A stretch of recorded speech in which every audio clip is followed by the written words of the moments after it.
And then he texted after about that fire. He sent us that video. But what was it, a grass fire? Or... Yeah, it was a grass fire. Yeah. But he texted and then he said, "We are good. Can't wait to hear your visit with Bud." Do you know how many people are excited to hear your story? I'm not. I'm not surprised, but the funny part is, Pop, you know, I was telling you earlier, the thing that I always, like, you're probably the first storyteller Yeah. that I was ever around. You always told stories well. I'm not talking about a made-up story. I'm talking about recounting a memory, something that happened. I don't know any made-up stories. Well, that's right. That's what I'm getting at. The only stories I know are ones I lived. And so, And some of them I would not want to be on tape. so the point of all of this is when I think 40, 50 years from now, if I live that long, if I'm lucky enough to live to be 91, and I want to think about somebody who impacted my life, and it's you, what do I have to base that off of? Memory? Pictures? That's good, but what would help make it better? A story, your story. You're the only one in the family that would have even thought about that. I don't know. Maybe I'm kind of weird. But what's important for me and what I've learned in all of the stuff I did in the military, if you want the right story, you got to go to the right person. They have the right placement and access to the story. And for a man's story, for your story, for a woman's story, anyone's story, they're the best to tell it. To say an autobiography is always more believable than a biography. Whatever we talk about, it won't have to be in writing, because I can't write anymore real good. You used to write pretty good. I can't now. You used to draw pretty good too. Play guitar, walk. You used to do a lot of stuff pretty good. Oh yeah, I did back 20 years ago. So let's start off with this. The whole point of all this is because I want you to have the opportunity to tell your story, having lived it for 91 years, in a way that you can tell an honest, like you can tell everything truthfully. And who's the, I know you don't care. One, I know two, you don't have a mean bone in your body. And three, truth's truth. So tell your truth, tell your story. I want to ask questions and direct it a little bit because I want to make sure we get it all. This is going to go on for as long as you can stand it today. And then we're going to do it next week. And we're going to sit down and do this every week until I feel like we've got all of your story. And then that way our family, Pawpaw, will have your story in your words, the only person who can tell it the way it ought to be told.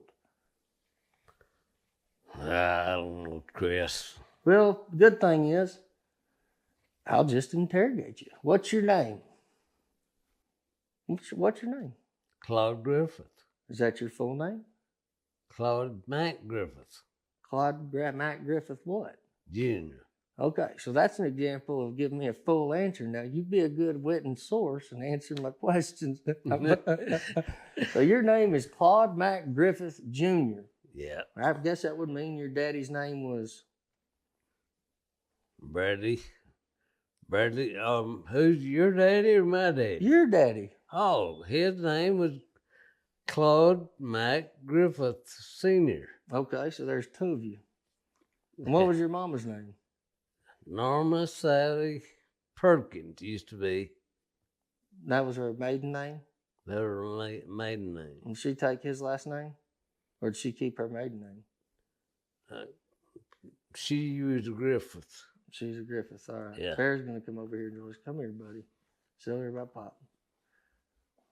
What is a Bear? So funny thing about them two, y'all share the same birthday, June 8th. He's born considerably a few years after you. Oh, right. But June 8th was his birthday. Yeah.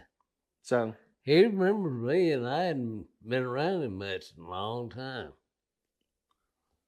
what was your grandpa's name on your dad's side? Marion I think it was Marion O. Griffith. I don't know what the O stood for. All right. And that's on your dad's side. What was his mom's name?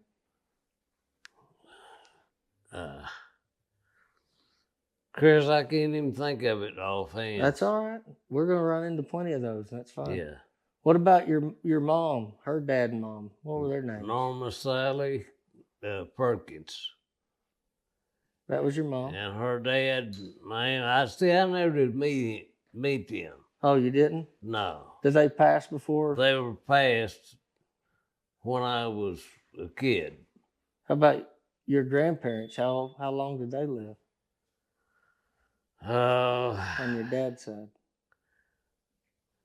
Grandpa was probably about, I'd say, I may not be right. Sure. I would say Grandpa was probably around 78 or 80. Okay. But I was a kid then myself. And I didn't think about how old people was, my grandparents. All right. So, do you know anyone before them?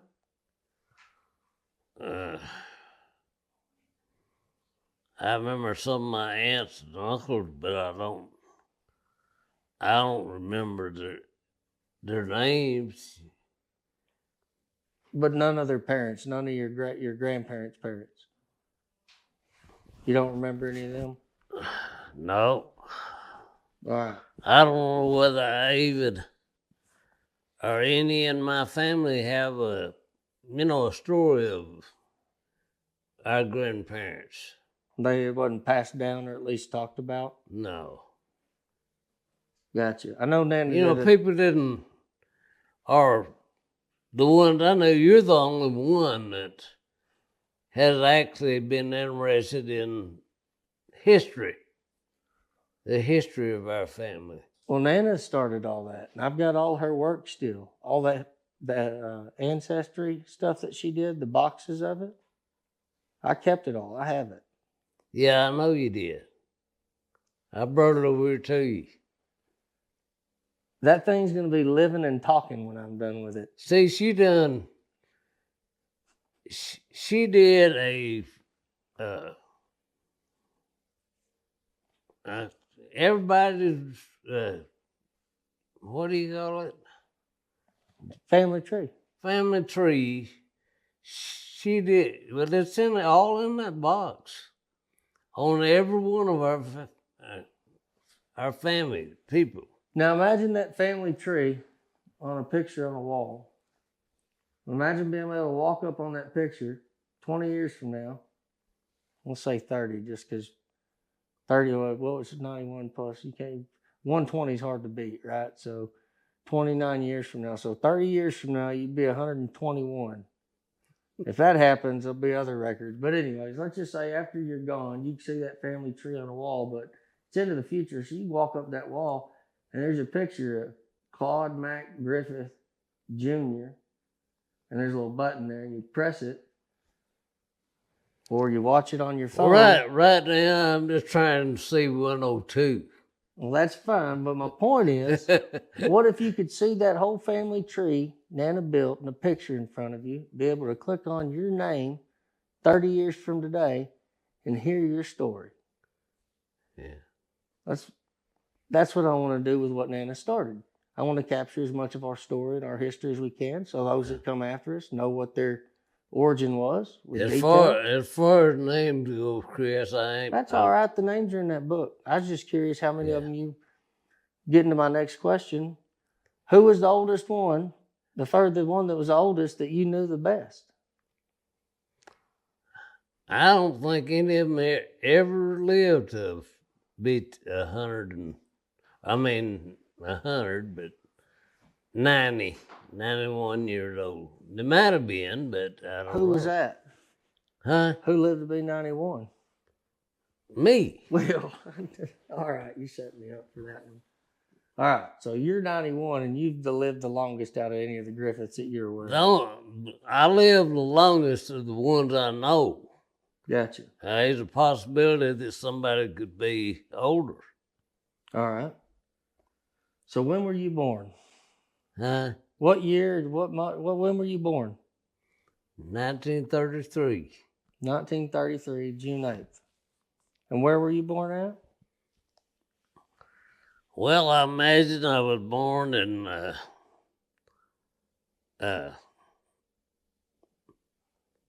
probably in Route 4, Sherman, Texas. Okay. So you was born actually in Sherman? I couldn't swear where I was born. Okay. Where'd y'all live? Like where your first place? We lived all over from Tom Bean to Howe in that general area. Okay. White Mountain, Tom Bean, Howe, got older than whenever. Well, I right around that. I'd say about a 10-mile radius.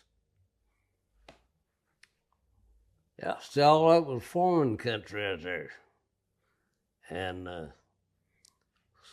so Dad made a living working on halves.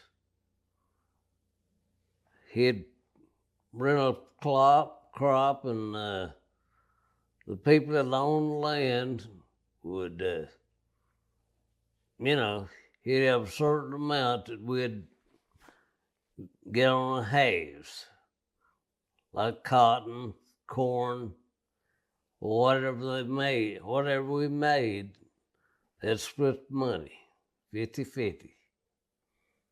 So if you made a good crop, Dad made pretty well. If you made a bad crop, you just barely getting by. Is that what they called sharecropper? Huh? Is that what they called a sharecropper?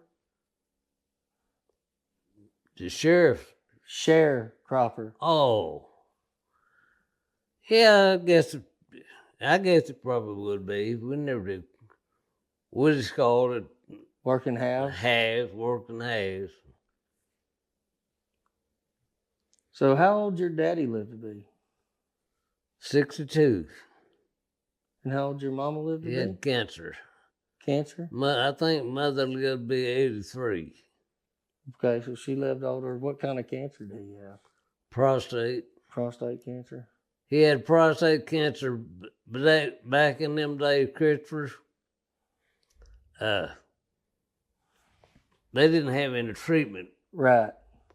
I went out to the hospital with Dad. I was working at the mill, and I went out there with him when they were doing his surgery. And they didn't have the medication to control the pain. I could hear him in there hollering. I couldn't go in there where he was. But they cut that prostate, they took that cancer out. Well, this was probably in, I'd say probably in the 50s. They took that cancer out. And they didn't have they put a little salve on it or something, but they didn't have any way to keep you as clear. They got it all. And it came back about 4 or 5 years after that, and he just didn't last long. I think prostate cancer is one of the most curable now. I had prostate cancer. And I think most men, or all men, if they live long enough, I think will get prostate cancer. Something I saw somewhere. I don't know if that's true, but it's very likely from what I understand. Some do, but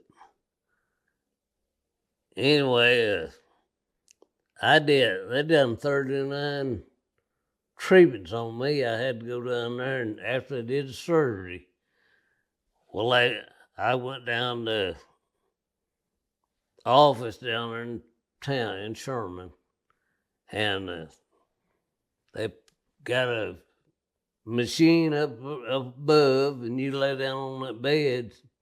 It takes about an hour, and they'll shoot a ray on to that Yeah. prostate, and it killed that cancer out.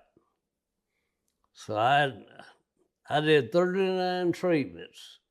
It takes about an hour to do the treatment.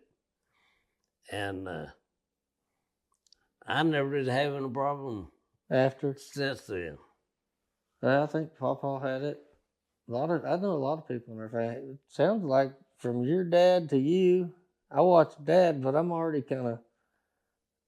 I mean, I don't want to go get my prostate checked, from what I understand about it. So Dad and Mother was staying in.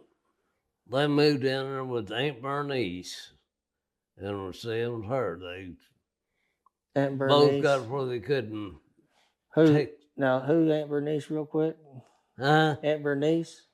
Bernice, Daddy's sister, Okay.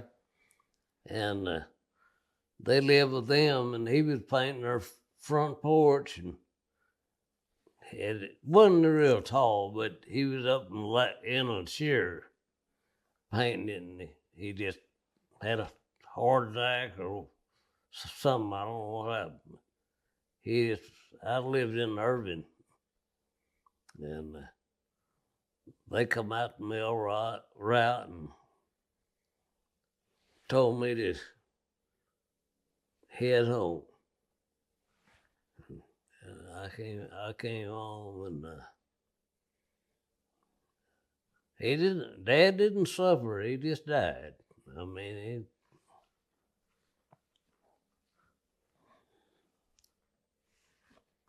have they got the camera going? Is it on? Yeah, I think so. It's just us sitting here talking, though. Yeah, oh yeah. I asked them to let us just sit and talk. But you have got a lot of history. I know it. And she did all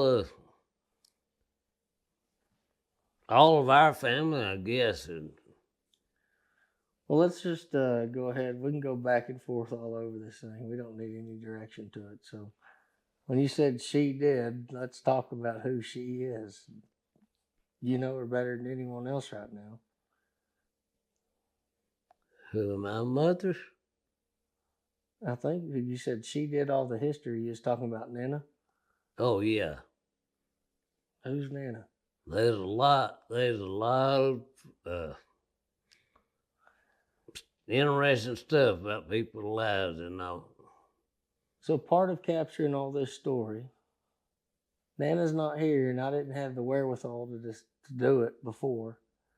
The foresight or I don't know. Wish I would have. So Nana can't tell her story, but I know you can tell a story honestly too, regardless of your opinion of the story. And so what I want to do too is I want you to help make sure Nana's story's told here while we're going through all this too. So, make sure that everyone that comes after you that doesn't get to meet you knows who Nana is. Who is she? What's her name? Let's start there. Well, I'll tell you, me and we had a good life together. I got to see a lot of it. I know. 58 years.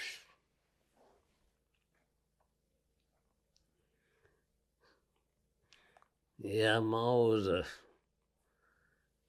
she's a good person, good worker. Yeah. Tough. Hard-headed. And back in them days, I was carrying mail every day, you get real acquainted with a lot of people on your route. Mm-hmm. And some of them people, they want to lead me astray. Yeah, I've heard them jokes about the mailman and the milkman too. As long as we were married, I never wanted another woman. Never did run around on her. And I hope she never run around on me. No, I can't imagine she did. I learned a lot from watching y'all's marriage. I got to live with you for a while. Yeah. We spent a lot of time with y'all, all of our grandparents. But Usually when we went anywhere, we'd be the two of us. I know it. Everywhere. Yeah. And when y'all retired up here, you'd take us. We'd go fishing, down the horse road, watch horses run, or Six Flags. Most time we went together when we went somewhere. The only time she didn't go was if she didn't want to be around you and Uncle Henry at the same time. Or Yeah. No, I miss Nana every day. Yeah, what was Nana's full name? Norma Sally Griffith. Nana? Norma Sally. No. Mary Catherine. I was fixing to say, I'm about to learn something. I was thinking about mother. Your mama. Mary Catherine.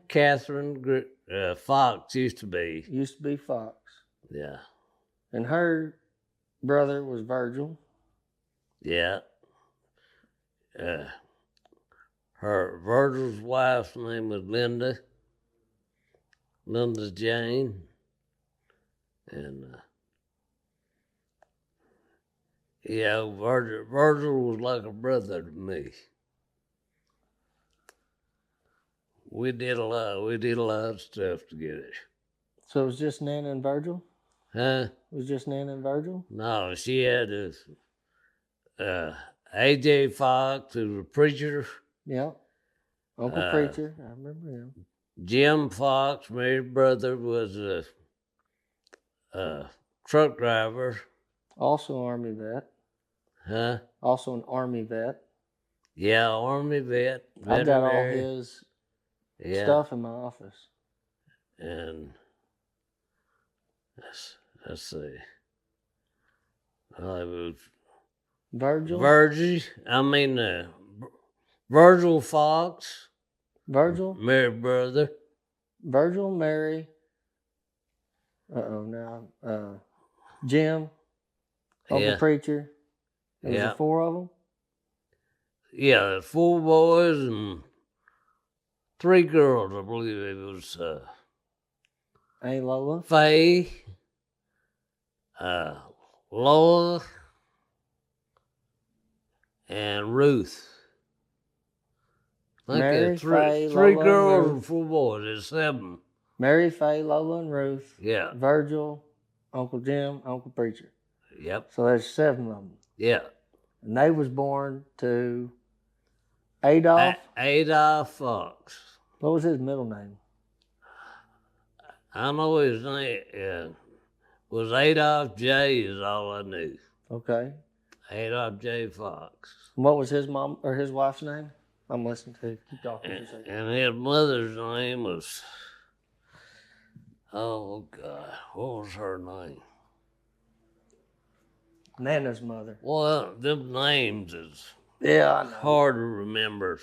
Nana's mom, Adolph's wife. Yeah. I can't think of her mother's name. You know what's funny about this is last night I was talking to Mimi and Papa also. We were talking about a bunch of this stuff too, on their history. He had the same problem.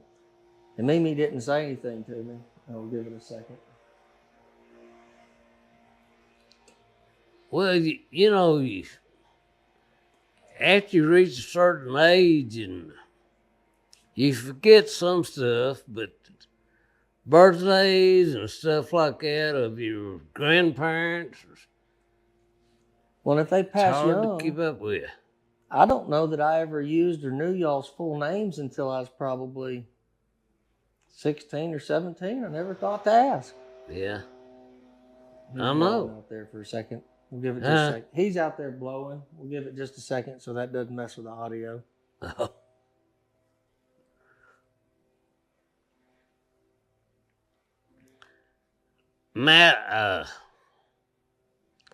Adolph's married mother's name was Mally.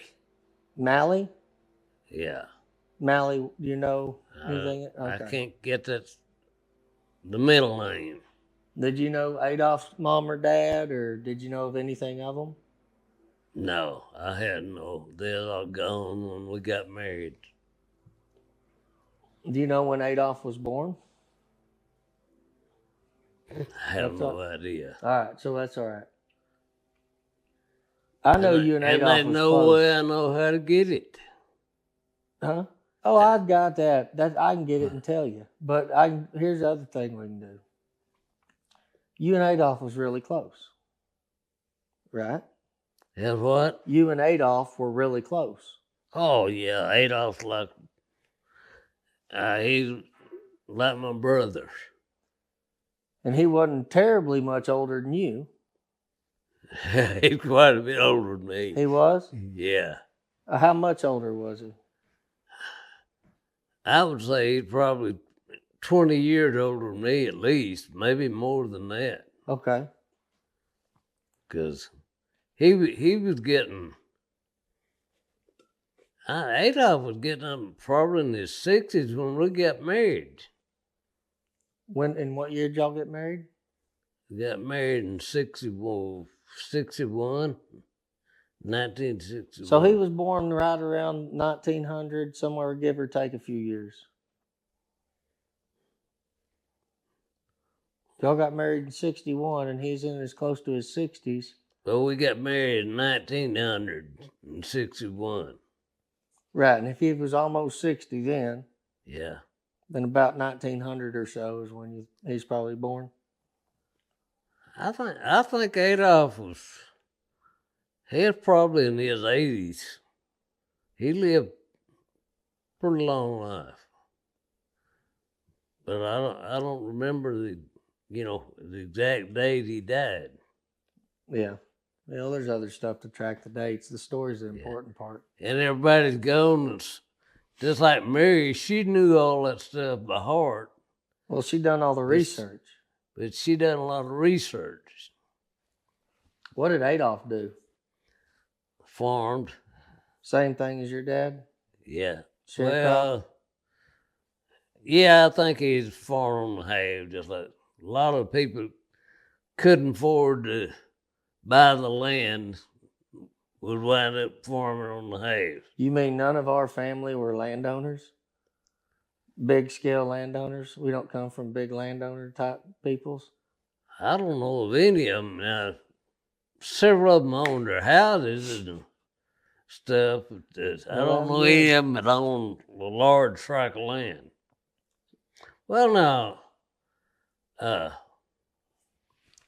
Preacher owned, her brother owned, I don't know, I'd say 60 acres. Yeah. Something like that. But we didn't have any land barons that were like 10, 20,000 acre types. Not our family, we didn't. Well, you can hope, right?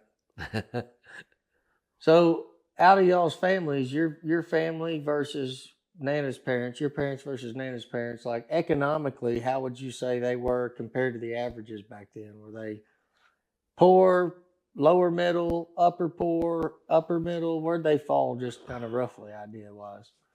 I know, but just in general, most people had much, much less. But well, Adolph Jr., Preacher. Now he owned his place, and I guess I don't know how many acres of land he had. Probably 60 or 70 acres. I've been down there to his place a few more times than once, but and I think Jim owned. He was buying and selling all that. He owned some land, but I don't know how much he had. well, as far as like your parents, the way y'all when you grew up versus Nana parents and how they grew up, were y'all considered poor, dirt poor, middle class? Well, I'd say we wasn't in the poor class, but I don't know what I guess you'd call it the middle class. So you had two pots. Huh? So you had two pots to pee in. Yeah. Okay. So middle class, roughly. We never were wealthy in name, but you had a pretty good living. Mom and Dad worked hard, both They families. worked hard. And Nana's parents both worked hard. we had always had a car. A lot of people didn't. They didn't have a car. Now, when you say you always had a car, you mean as far back as you can remember, your family always had a car? As far back as I remember, we always had a car. Gotcha. Model A. Model A is where you started? When I was a kid, we had a Model A. That's the first car you remember? That's the first car I remember. What year was that car? Well, I was born in 1933 and probably around 1940 when I started remembering, you know. Okay. I'd been 7 years old, 1940. So did your parents have a car the day you was born? Did you come home from the hospital in a car? Yeah, well, I don't know about the day I was born, but it's a lot of the cars just coming. Different ones, like a Model A was just coming out. Mm-hmm. What's that old car before the Model A? I don't remember, Papa. I honestly don't know. But so they had a car basically from the day you were born. They always had a car by that point. Yeah, there wasn't a time where they were just horse and buggy that you were alive. Oh, yeah. There was? Well, when I was born, Dad and Mother were probably driving a horse and wagon. Because now I remember Dad buying an A model when I was probably about 4 or 5 years old. But they didn't many people have a car. I know we used to go to Sherman, and we've always parked at Luke's right down in the south end of town. And they had a big parking lot. There wasn't no cars on it. It was mules and wagons. And we'd park there, and of course it wasn't far uptown, you know. About 2 blocks uptown to where all the movies was and different things, but it was interesting.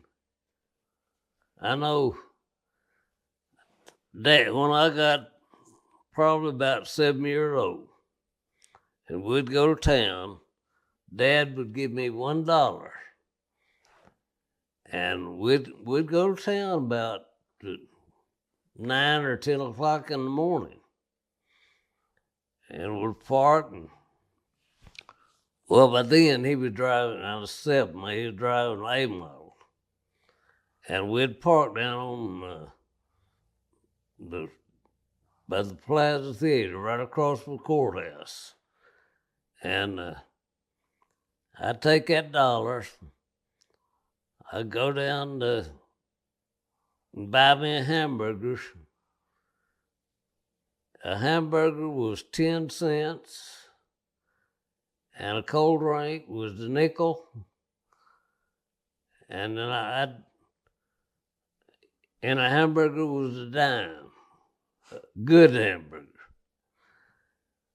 And well, that would cost me, let's see, a hamburger was a dime, and drink was, I think a drink was a nickel. Anyway, I'd eat for about 25 to 30 cents. And then I'd go down to Ashford's, get me an ice cream cone, double dip for a dime. What flavor? Huh? What flavor? What did you get? Huh? What flavor did you like? Highway in the Light. What was that? It was good. What was it? It was ice cream. Well, I know that, but you said Highway in the Light? Hawaiian Delight was the name A Hawaiian Delight. of it. Hawaiian Delight Hawaiian was the name Delight. of So the it's ice like cream. pineapple? Huh? Like pineapple? It was a mixture. It probably did have some pineapple in it. And that Ashby's a drugstore? Huh? That Ashby's place was a drugstore or like a drugstore? No, shake shop? Ashburn's is an ice cream place. Okay. Well, you always see the stuff on TV where there's like the drugstore soda shop Yeah. with the shakes. I didn't know. It just, it wasn't a real big building. I'd say probably wasn't much bigger than this room here. It had a higher ceiling and all, but they just had a big bar across the front, and most people just come in there and they'd get them a ice cream cone or buy a bucket. You buy a box of ice cream for probably less than $1. I'd always just get the cone. So when y'all go into town, did most people drive into town with cars, or was there a bunch of horses and buggies and horses? Or? Well, when I got old enough to, walk around, go to the movies and stuff, most people were driving a car then. I'd say, and right on the west side of the square, they had another parking lot for people on the park over there and go to different parts of town. And this is downtown Sherman. Yeah, downtown Sherman. So where all those shops and stuff are now on the west side of the courthouse, that was all just a parking lot. Well, there was a line right directly across from the parking lot. There's a line of stores. And then going down the other side, there's some few stores. That's where the restaurant was I ate at. And then right on down the end of that, where the store was, the eating places, was a parking lot with horses, wagons, and mules. And most cars by then they were parking around the square uptown. And how many people would be in town total? At night, especially on a Friday night or Saturday night, it would be bumper to bumper around town. They had 4 movies in Sherman. 4 different movie theaters? 4 different movie theaters. They had the Plaza, the Ritz, the State, and Texas. So going to watch movies was a big deal. Oh, yeah, them movies were full. Is that where you took the ladies? Before Nana. Before Nana, is that where you took the ladies to the movies? Yeah.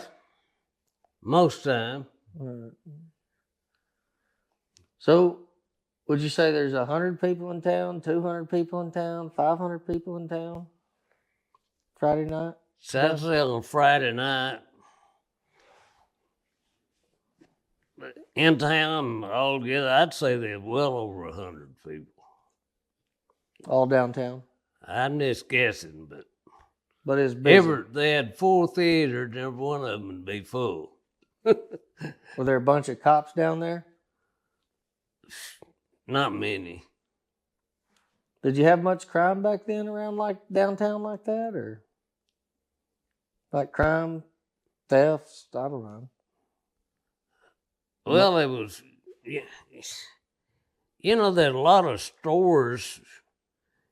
Usually after I got old enough to work, I'd usually want to buy a new shirt or something like that, and they had all kind of clothing stores up there in Sherman. Yeah. And had hardware stores, and Chris's was just everything. They had the stuff kids like to play with, and Candy. Yeah, candy and all kind of. It was a different town what it is now. And that was, you were like 7 when y'all started going into town that you remember or so? When I really started remembering, I might, you know. But at 7, you could just, your parents would let you just go walk around downtown by yourself? No, I'd usually have somebody with me. Someone older? Yeah. Who was usually with you? One of your sisters? Well, we had a lot of kinfolks in, Christopher. Tell me about them. Like who? Aunt Jess and Uncle Lonnie lived about a mile from us. They had they had a bunch of kids, but I running with three of them was all close buddies, you know. Who were they? And Ham family. What were their names? Well, there was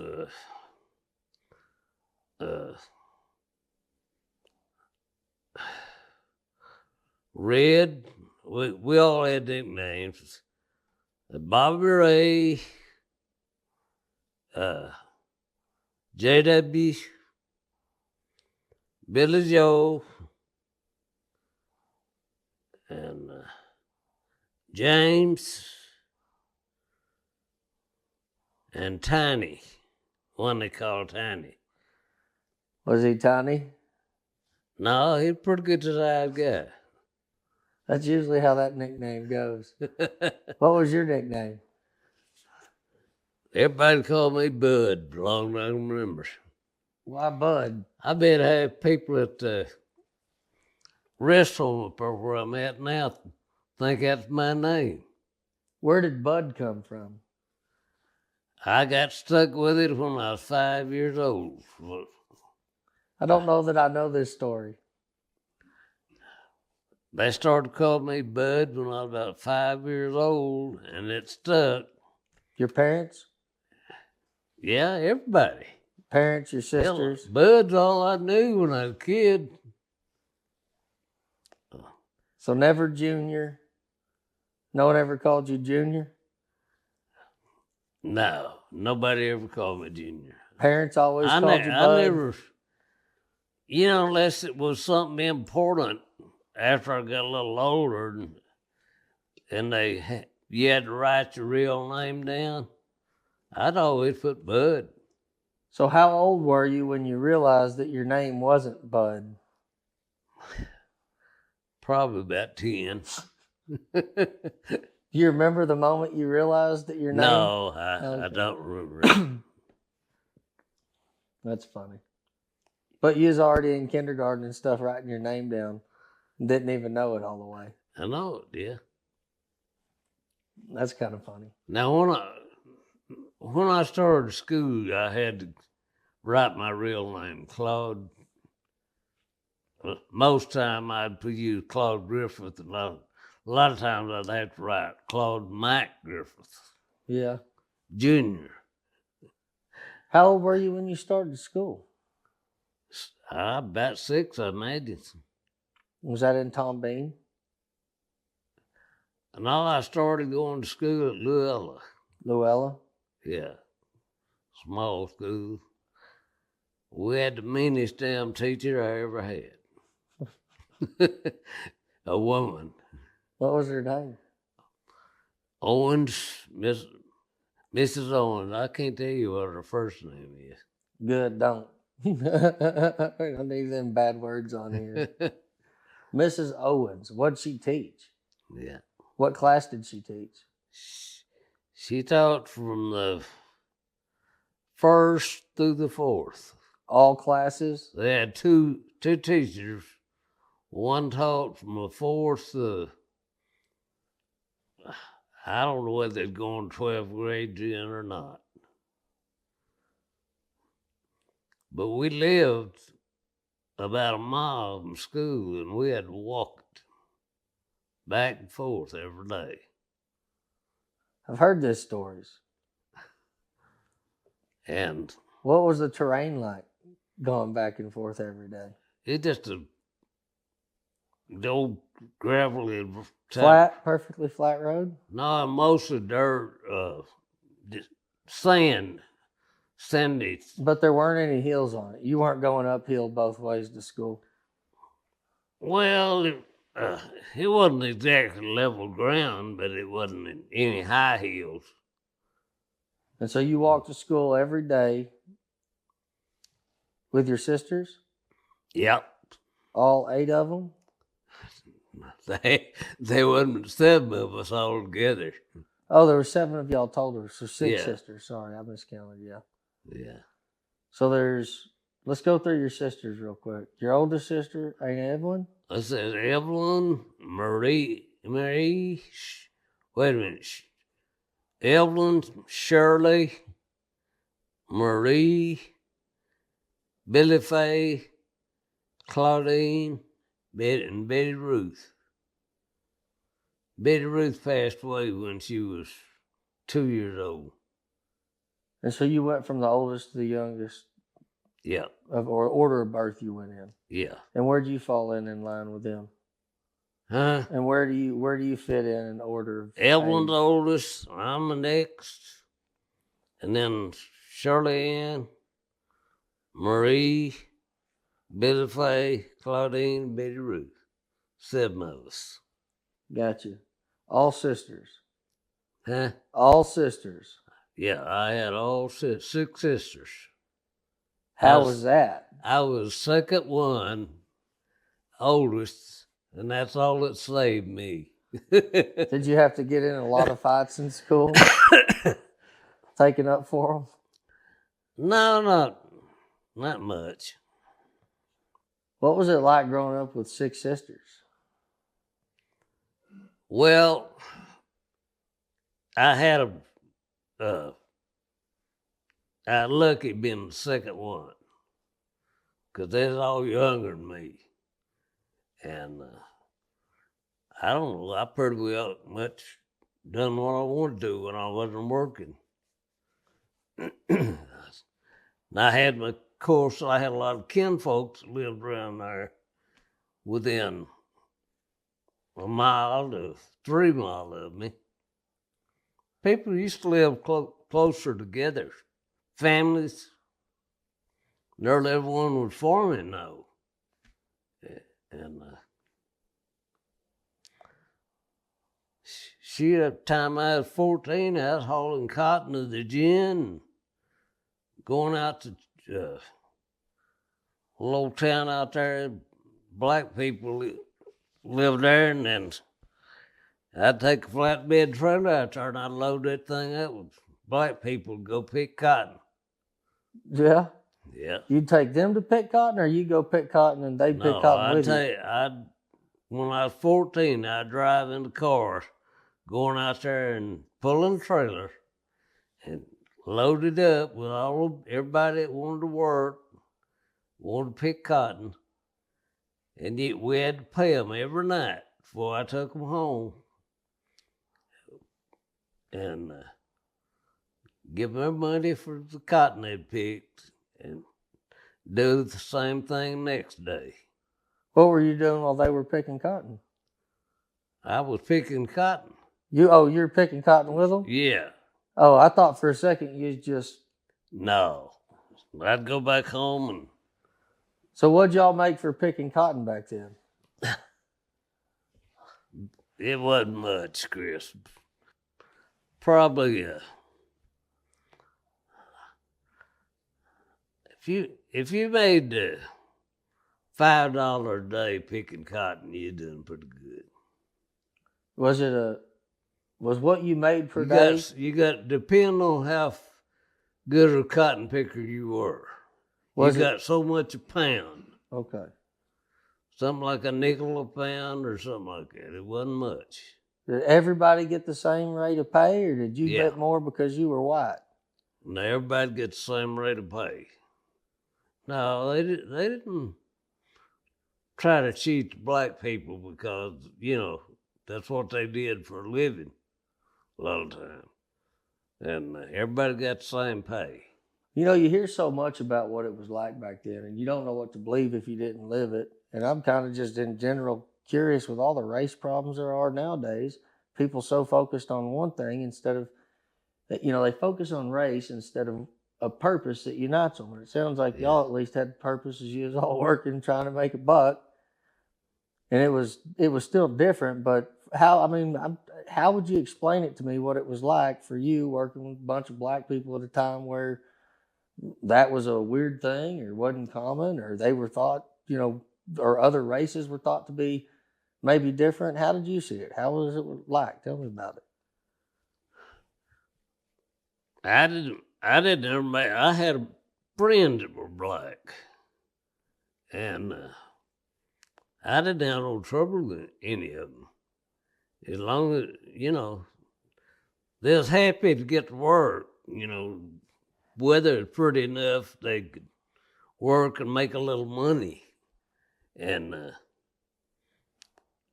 but as far as getting along with them and everything else, they were no different from white people.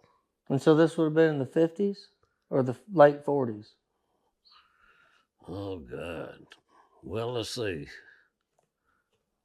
I was born in 33 and 14 is what? 47? Yeah. I was about 14 when I started hauling them because you So know. that would have been in 1947 then is when we're I mean, talking about. I never did get a ticket, but Yeah. I actually got a ticket then. You didn't have driver's license? Shoot, no. Shane's gonna love hearing that. I didn't get a driver's license till I got out of the Army. And I started driving. I was about 14, but you know, we farmed under 200-acre land, and everybody had to work. It was big enough. And so everybody that you're talking about that you picked cotton with worked for your dad and the landowner who were sharecropping together, buying the grain, the seed, the work, all of it, bringing the land and all that together. He owned the land, then your dad brought everything else, including the labor. How did that work? I think Dad had to pay for the picking the cotton. He had to pay for the labor. I think now. I'm not 100% sure of that. But someone had to, but wherever yeah. it was worked out of. What was, in general back then, I mean, was it a real racial thing? Just were black people looked down on by most people or just by some people? Or what was that like? Well, some people did, and most people didn't. Most didn't? They had their own little town out there called White Rock. And I don't know how many blacks lived out there, but I'd say it was probably less than 50 or 75. But all the ones I dealt with, just working with them picking cotton. Well, I liked them just as well as I did anybody. I mean, when you work alongside people, you do the same thing people do. You relate to it however you're both doing the same thing, basically. Well, I looked at it, they're just people like me. So with slave ownership and everything else like that, that was still well before your time, and I get that. But you probably knew some people, I would imagine that. Oh, yeah. A lot of my kinfolks had to be born around 1900s. Yeah. Good. Were any of them slave owners that you know of? Or? I never did think about it back then. Were the slave owners mainly only the people that had land? Well,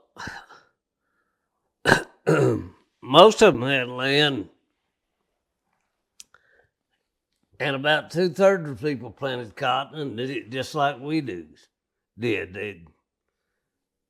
Different black people, you know, some of them lived closer to the house, and they'd get black people to come out there and do their pick their cotton, and then some of them lived at. We had to take our cotton to Tom Bean to get it thrashed, but a lot of people lived around White Mountain, and they'd drive their own car to get to the cotton patch. But I mean, everything was simpler, Chris, back in those days. Yeah, and the people worked together. I mean, if you had trouble on the broke down, you had to have help to get your tractor to the garage to get it worked on. One of your neighbors would come down there and help you. And it was I think I didn't know of anybody that didn't like their neighbors, lived around us. And we had fun back in them days. What'd you do for fun? Go out and check out the woods, we hadn't never been to, and go in there and see how much wildlife we could see, and go wade the creek. There's always something to do. Yeah. Different time for sure. Yeah. What was it like were families, I guess, a lot closer back then, just in general? Like not only living closer, but they spent more time? Family visited each other back then. You miss that today? Well, see, we didn't have we had a radio, but TV didn't come out till, I don't know, it was probably around late 40s or maybe in the 50s when TV come out. And I never will forget, we bought most of our shopping. We didn't buy much stuff from the grocery store. Mother canned it all. We had a big old garden. She canned, and we planted all kind of food up there. And she canned that stuff, and we had a storm house. Everybody had a storm house. We'd like a root built cellar? some shifts in that bottom of that storm cellar and put all that canned fruit up there. So you had a tornado shelter that was also a root cellar for your food, your perishable foods. Yep. Yeah, I know Mother was one of them people that when it come up a little cloud and started thundering real loud, she was ready to go to the storm house. Are you talking about your mom or you talking about Nana? I'm talking about my mom. Okay. One thing I'd ask is we do this, because this is just the first part. We're going to do this a lot more times. You've got so many things that I want to hear about, that Dad, Courtney, Mallory, Jordan, Judy, Lanny, Dennis, and so many other people want to know about your story, about what it was like back then, from the way you saw it. So all we're going to do, there ain't no right answer. There's no enough information. We're just going to have conversations about your story, your history, what you recall, what you saw, what was important, what you learned, and what's important that you want other people to know from your story when it's all said and done. So don't worry about what you don't remember.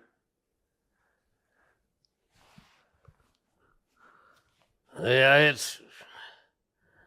well, you've been old enough to, I may be 70 years older than you, but you've seen a lot of changes yourself. I thought about this. See, there's a lot I don't know, and I don't know anybody to ask anymore because everybody is passing on. And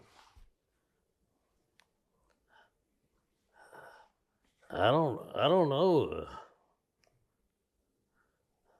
I don't know who we got left. We need getting to.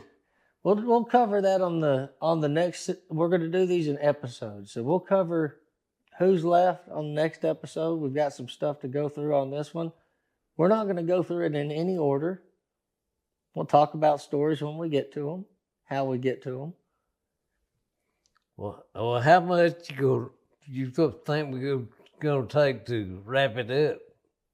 I hope no matter what, if we do this for 10 episodes and I get, say, an hour and a half an episode, I hope there's still another hour and a half of good story behind it. So I don't know, Pop. I don't know where the finish line is. But I'll tell you this. You may start showing this to somebody and they'll say, well, he don't have that right. Do you know how many times I say something and people tell me that? What? Ask Aaron. There's always someone to tell you ain't right. Yeah. I know you ain't a dishonest person. You're not trying to recall something incorrectly. But I also know this, just like you said, you don't have anyone to ask anymore. Yeah. Now think Blakely, Charlie, Josie, Reagan, Riley, Rayleigh, all of them, all your great grandkids. There's a bunch of them. Ian, Nick, Marley. Who else we got? Sawyer. I know I've got to be missing some. There's a bunch of them. You got a lot of great grandkids. They're going to have kids. And what we'll do here, an hour and a half, 2 hours at a time. And the world is really going to change when... Right. But they need to know where it started. And they aren't going to have us around either to tell them. That's what we're doing here today. You and I are speaking into the future. Yeah. It's time travel, basically, Pop. That's a good deal. It'll be good. You ever time traveled before? Not really, no. Well, think about this. Your voice in this recording, because of technology, is going to exist as long as the technology exists. 100 years, 200 years, your story, what we're going to talk about, all of them will get to hear it. Everyone that come from you, that you had a part in creating, they get to know their origin story. From you down, if they keep it going, the family tree will talk. Yeah. Even after it's gone here. Now, how cool would that be? And what our family trees could say if it talks. It'll still be there. It will. So, knowing everything that we've talked about, that what we're going to try to do and capture your story, and I'm going to do this with Mimi and Pawpaw too. We're just going to take turns and we're going to capture and document all of our story before I go on to any of the other things. And we'll have plenty to talk about. But the other thing I thought about is, one, I want to capture your story, but I don't want you to feel like I'm interrogating you. You can ask me questions too. You know, I just want you to know that I'm here. I'm interested in capturing your story. I'm not much on dates. Well, I remember all the married brothers and everybody else, but I don't remember the dates. Just like Uncle Preacher and them, I don't remember the date they died. you know, I'm not good with the dates either, Pop, and I'm not for sure. The dates will be documented in other places, the obituaries, the birth records. Yeah. You know what ain't documented in the other places is the story. The dates can get filled in later. We just got to get the story out. And some of them, I don't know whether I wasn't around enough. You know, they moved down to South Texas and away from here, so I don't know how much money they accumulated. So some of them could be pretty wealthy. Our family? Yeah. Where's the money? AJ, I'm talking about AJ Mary's brother. So one of my uncles is loaded? Huh? One of my uncles is loaded? My great uncles? Well, I don't know what happened. He did now. I don't know Oh. what happened to his money, but I know he had that farm out there. Nice home. Big farm? Well, that's the one I was telling you about. 60 I thought he acres? had. I figured he had. Okay. You got me excited 70 for a something second. acres. I was thinking there's some family member that had thousands of acres you was telling me about. Yeah. No, I don't know any of that much. None of our family was super wealthy. Not super wealthy. Was any of them super smart? Yeah, preacher. He was pretty smart. Besides you, me, and our wives, how many of them was super good looking? I don't know. We had pretty nice looking kin folks, but I wouldn't say that's all movie quality. You just got recorded saying you had good looking. You thought you had good looking kinfolk. Well, and we got accents. That ain't gonna sound good. Did you ever? You didn't ever like. You never like any of your kinfolk, did you? I think I look pretty. Well, so this whole first episode, we're about wrapping it up. We've talked a lot about different parts of your story. You know, I made a video talking to the girls about, I thought I'd spent some time talking to Mimi and Pawpaw last night about 10 things for me that are very true. And I was showing them how AI, artificial intelligence, once it knows you well, it knows you enough to know your patterns of what you believe and what you think and how you think and how you speak. Well, I won't tell you anything that it wasn't true to me. And but when it comes to dates and all, that's going to be hard to remember exactly how old somebody is when you knew them real well. Yeah. So to give you an example of what I'm talking about, to the girls, what I told them this morning in that video, I'm not going to play the video, but I'll just look at it real quick. And the first thing I told them was about truth. I'll make sure I say it the way that I said it so I'm not too sloppy for you. I said, truth stands no matter who speaks it. Never let fear, comfort, or loyalty keep you from it. Truth matters that much. Yeah. Would you agree with that? Yeah. What's something like that you believe, like a truth, just a bedrock belief of your character, your nature, all of the things that you hold true, the foundational things? What are some of those things for you?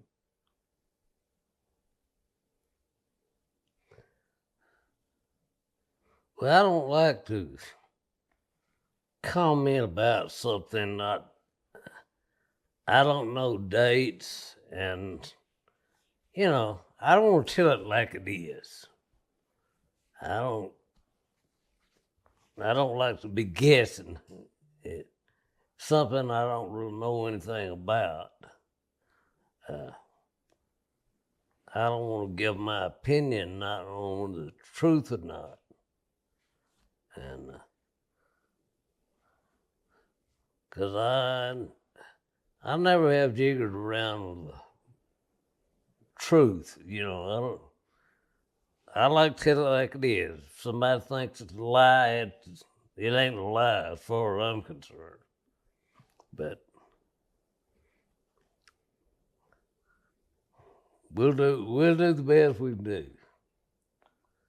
Yeah, and I just mean just in general. What's true? Always be speaking something what's true. left, after Papa's gone, and some of the others probably, None of us know how long we're going to live. No.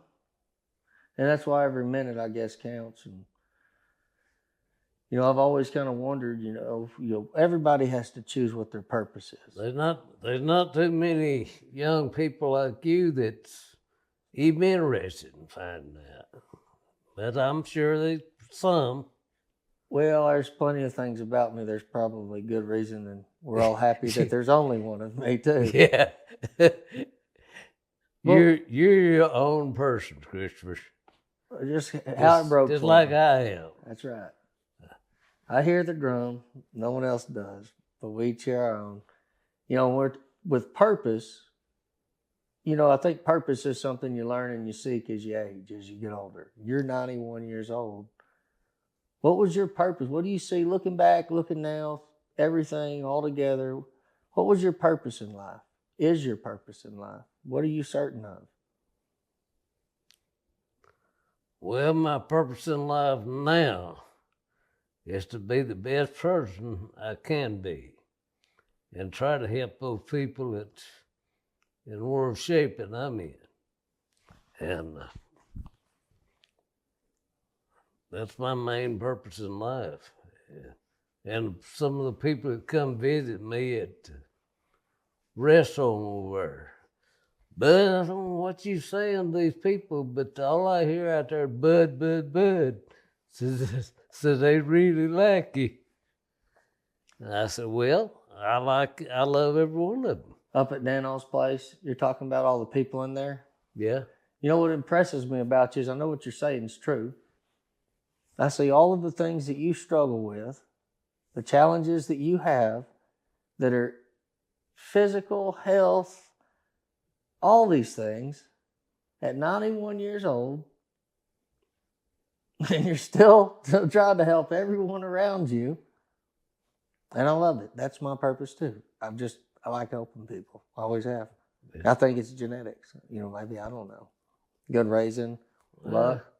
It's easy to find happiness though when that's what you enjoy. Yeah. You'd be happy wherever you're at as long as you're not alone. Yeah. How do you do alone?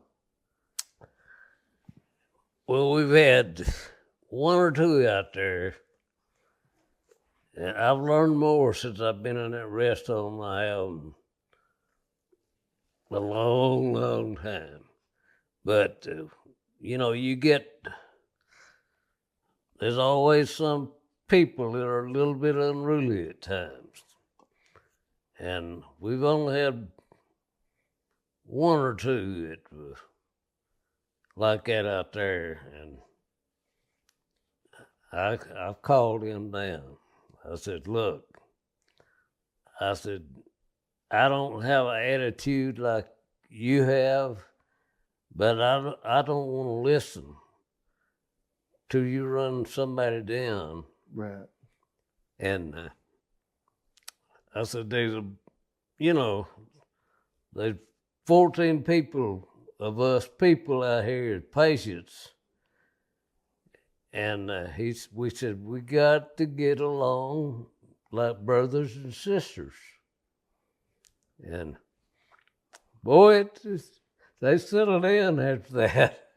Keeping the peace, keeping people fair. Yeah. Your purpose was always helping people, making sure people were treated right around you.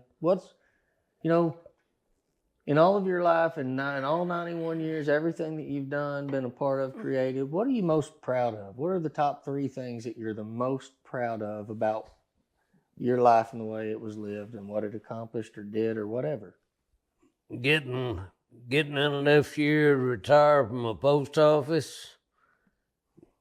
When I retired, I had my house built up here at the lake, and we were ready to move into it. And I loved it when I got up here. And that's one of the proudest things. And I guess another one of the proudest things is when I met the postmaster. Yeah. And he offered me a job. I had a good job, but it wasn't quite, the benefit of retirement wasn't quite as good as the post office. So